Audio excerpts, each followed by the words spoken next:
Okay, so it's finally time to review the Muntons Connoisseurs range Nut Brown Ale.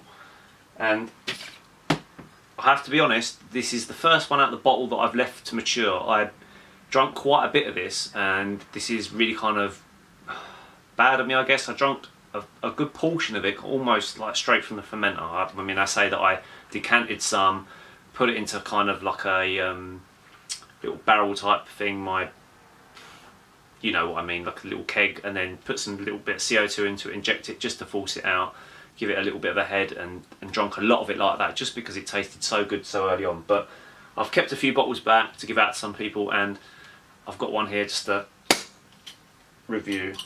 Hopefully I've got the carbonation right, because I've suffered badly from that recently. So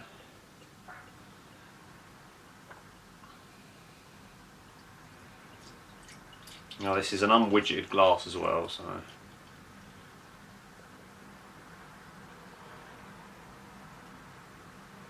looking good so far, nice and clear. Looking good. So yeah, pretty good. And in terms of the little picture you get, not far off really, I'd say. It always looks dark on this camera. I haven't got enough natural light passing through, but you can see it. I'd say there's a kind of that, it is browny, coppery kind of reddish hue to it. There's a little bit of maltiness on the nose, not a whole heap, but I'm going to dive in. It's the first beer after work, so, and it's needed.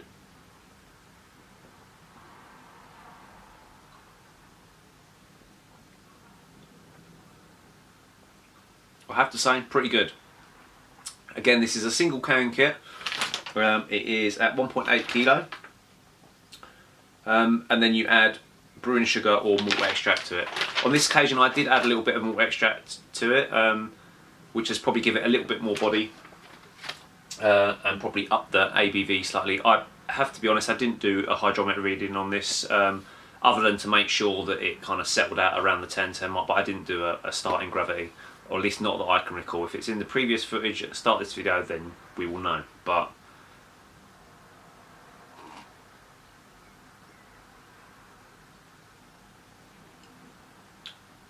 I have to say, it's very good. It's unobtrusive. There's not a whole heap going on. It's mainly kind of a very malty beer.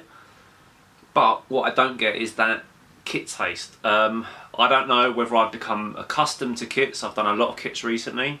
And whether I now kind of don't associate that kind of kit twang that you used to get. But in my mind, I certainly believe that it's because maybe it doesn't exist anymore.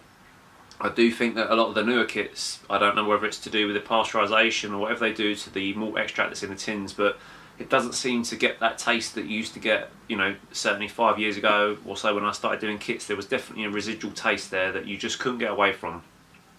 I would probably believe that maybe some people with this one, maybe they would say, you know, is it a kit? I don't know. But I think if, like anything, if it's presented in a bottle, served up, would you be able to really tell? I mean, people often ask me on these videos, and I get in the comments and I get messages sometimes saying, no, is it worth doing all grain? Is it worth doing kits if everything's...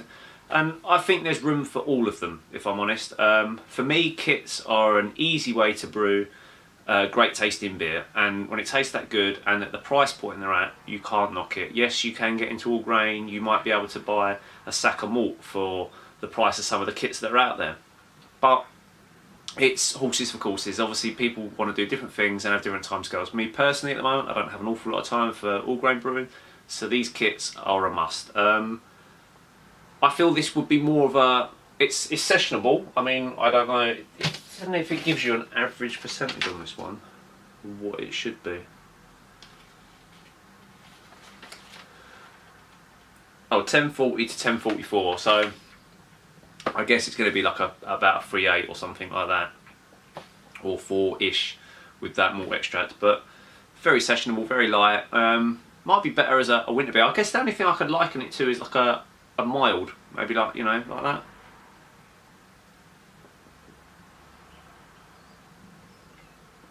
But I certainly wouldn't be disappointed if I was served that up in a pub and I paid for it. Fantastic. Carbonation is spot on, which I have to say I'm quite happy about. For the first time in a long time, I've seemed to have got it bang on with this one. I don't know how, but There's a few little bubbles rising, but it's got that nice creamy cap on the top. It's good. It's really good.